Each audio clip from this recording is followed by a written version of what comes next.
Rebel star Ambareesh 7ನೇ ವರ್ಷದ ಪುಣ್ಯ ಸ್ಮರಣೆ ದೊಡ್ಡರಸಿಕೆರೆಯಲ್ಲಿ ಅಂಬರೀಶ್ ಪುತ್ಥಳಿ ಅನಾವರಣ ಮಾಡಲಾಗಿದೆ. ಮಂಡ್ಯ ಜಿಲ್ಲೆಯ ಮದ್ದೂರು ತಾಲೂಕಿನ ದೊಡ್ಡರಸಿನಕೆರೆ ಸಮಾಧಿ ಸ್ಥಳದಲ್ಲಿ ಪುತ್ಥಳಿ ನಿರ್ಮಿಸಿದ್ದಾರೆ ಅಭಿಮಾನಿಗಳು.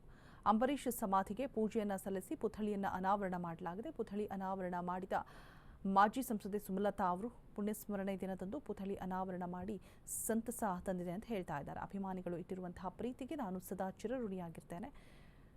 ದೊಡ್ಡರಸಿನಕೆರೆಯಲ್ಲಿ ಮಾಜಿ ಸಂಸದೆ ಸುಮಲತಾ ಹೇಳಿಕೆಯನ್ನು ಕೊಟ್ಟಿರುವಂಥದ್ದು. ಅಂಬರೀಶ್ ಪುತ್ಥಳಿಯನ್ನು ಅನಾವರಣ ಮಾಡಿದ್ದಾರೆ. ರೆಬೆಲ್ ಸ್ಟಾರ್ ಅಂಬರೀಶ್ ಅವರ 7ನೇ ಪುಣ್ಯ ಸ್ಮರಣೆ ದೊಡ್ಡರಸಿನಕೆರೆಯಲ್ಲಿ ಅಂಬರೀಶ್ ಪುತ್ಥಳಿ ಅನಾವರಣಗೊಂಡಿದೆ.